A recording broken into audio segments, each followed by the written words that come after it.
Hello everyone, welcome to my studio desk. Today I've got the Dreadbox Hypnosis Reissue Time Effects Processor.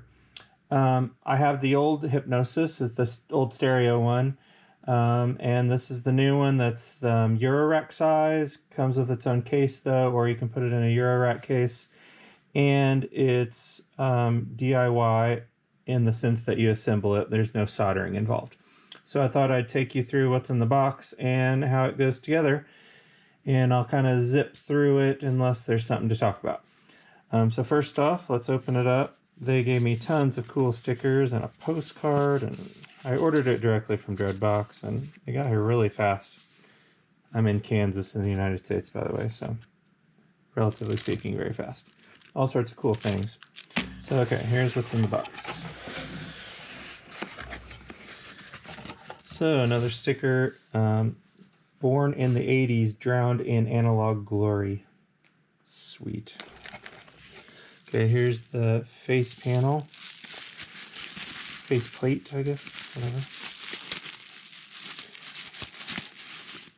It's very cool looking. It has that, pink and green 80s thing going on like the other Hypnosis does.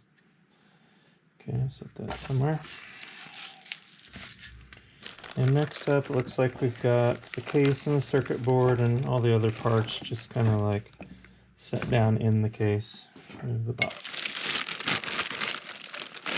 And the case is pink, no less. Sweet. Barbie would love this case. I love the case. Okay, we got, oh, this is the spring. It's got a real spring reverb. Here it is. I'd say the springs are maybe 4 or 5 inches long. Okay, oh, it's got like double-sided tape on the back. I guess that's what holds it down. This looks like our Eurorack power cable and all the screws and standoffs and stuff. Here's our power board. If you use the case, then it's just powered with a USB power supply. And here's the circuit board. Well, one of the circuit boards, there's two. This is the front one, obviously. Okay. All the sliders and stuff. And this must be the back.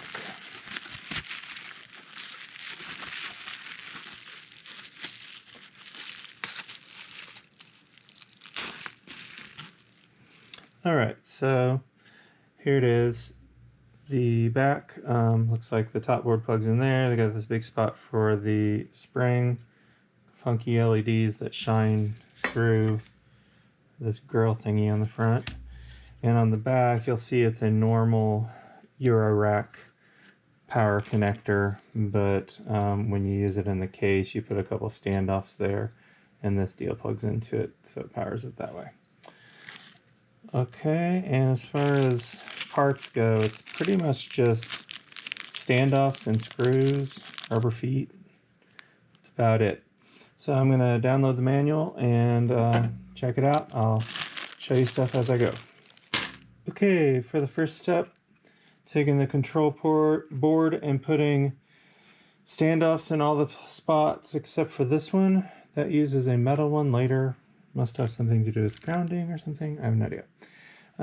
Anyway, the plastic ends up on top, like so.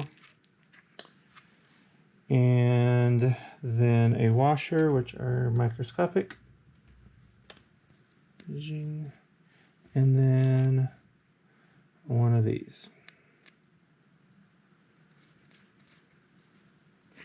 And it should be, when you're done, all of the holes except that one have it.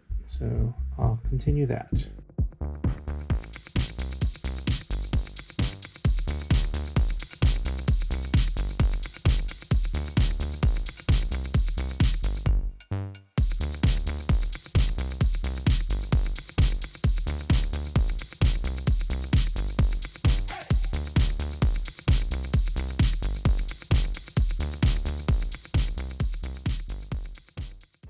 Okay, and I got all those in, And then since this last one is actually metal, it goes into this last one here. Washer on both sides, it says. So, like so. See if I can do this without dropping it. Another washer.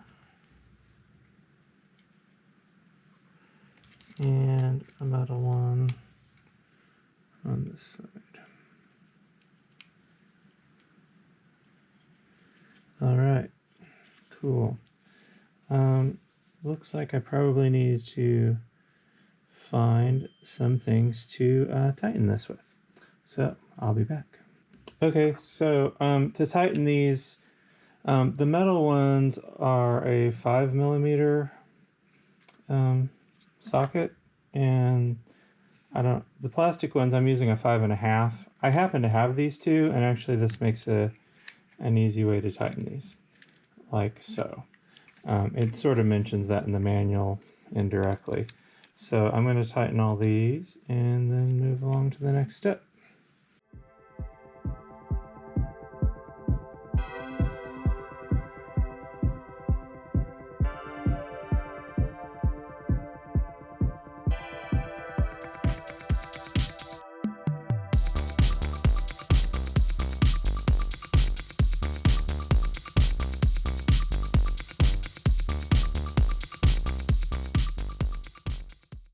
Okay, I did that. The sockets worked really well. So yeah, if you have a 5mm and a 5.5mm, tightens them right down. And normally on DIY builds, I just use my fingers, but those all have lock washers on them, so there's no using your fingers on these ones. Okay, so the next thing is on the voice board. You need to put these spacers next to this power supply and power input. Same kind of deal. Screw goes in the back, then a washer, then the spacer. Screws this time instead of more standoffs.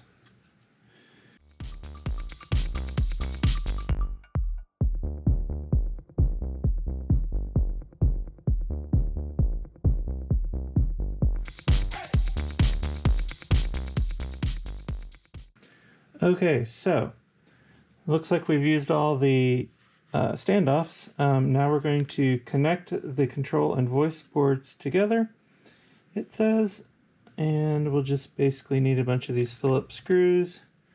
Looks like they go together as so, and you add all the screws in the bottom. There we go. Ta-da! All right, screws in all these spots where the standoffs are.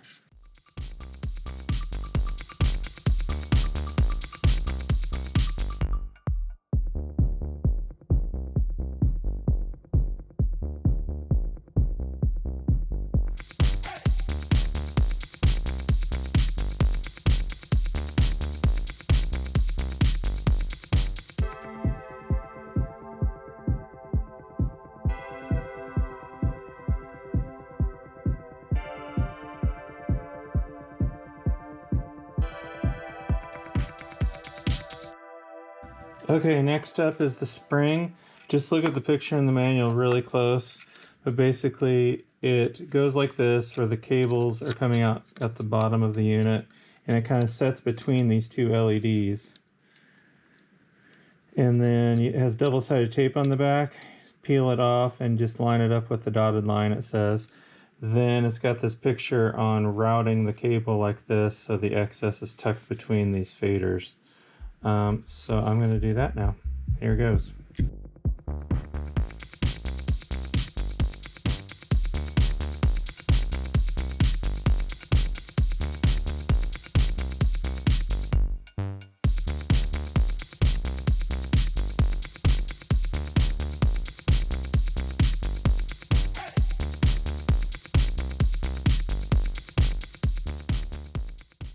Okay, there it is. That's how the spring goes on. Cool. And then, yeah, the cords plug in. You have to kind of cram your fingers. Actually, this one's not in. There we go. To get those plugs plugged in. Next up, I'm putting the front panel on. Like so. That was easy. And then it's got a bunch these little hex head black screws, and it came with an Allen wrench to put them on. So next I'm going to attach those.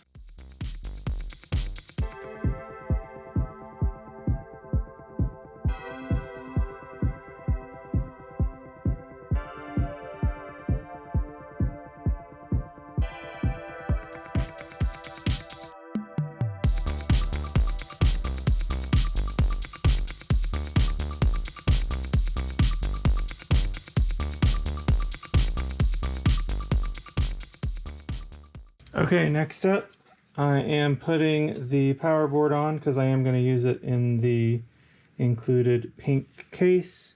So as you can see, this thing doesn't have all the pins.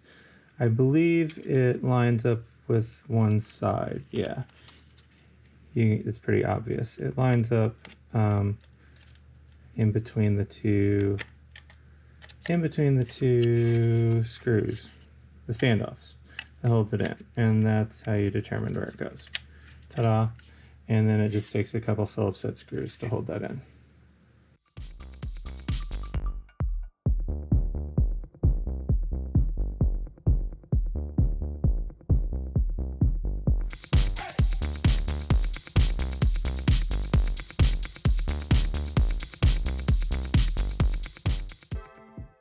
Okay, I just put the rubber feet on the case, and this dude is done. So there are 3, I think, adjustment points on the bottom labeled chorus, random, level, and feed. So there is a brief calibration process. So next it wants me to give it power, and it has this whole procedure to go through. And it looks like all you're doing is adjusting the chorus so no oscillation can be heard from the output when it's all the way down. And then you do the same with the feedback connection, and then I think that's it. It looks like the random level, it says, is set in the factory, so you don't have to adjust that. So now I'll go through that process and then put it in the case. Okay, so I went through the step to make sure it's working by plugging an input in and an output and just running through the controls. So now is the calibration. All you have to do is, this one is for calibrating the chorus adjustment, is you set it like it says in the manual, hook it up so it's loud enough, and then just make sure there's no output, which I think I'm fine before I even start, but I'm still going to make sure. That's the Bucket Brigade chip self-oscillating when you turn the feedback up.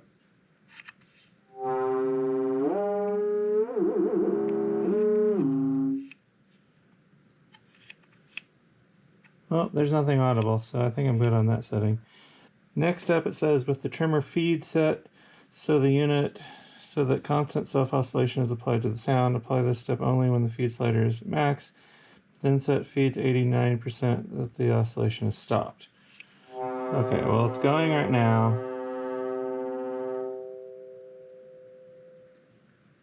I'm going to say that's good too, because it's working. So, and it only feeds back when you go to the very top,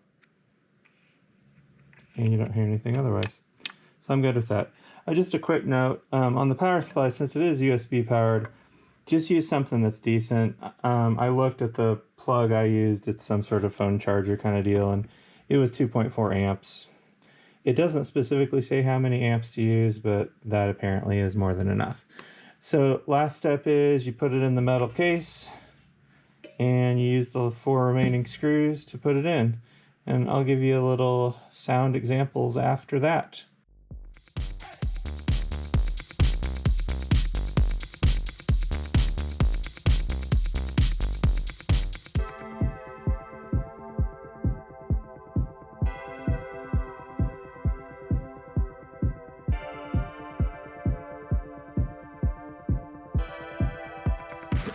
Ta-da! All done. I have to say, I do love the case. I like any modules and gear that is funky colors. And so there it is, all powered up. Real quick, I'll show you some of the controls. This is the chorus flanger. It has an on-off button and kind of cool thing is they all have CV control over the active button, so you can turn them on and off with CV. That's kind of cool. So anyway, chorus flanger has feedback and time, and then the middle is the LFO, level and rate for it. Next up's delay. Oh, and sorry, you also got CV over rate and time on that one. Next up's delay. You got mix, feedback, and time. You got control over the time. Next is spring reverb. You got mix, gain, and pre-delay. Gain gets distorted pretty quick because it's whatever you're feeding into the spring.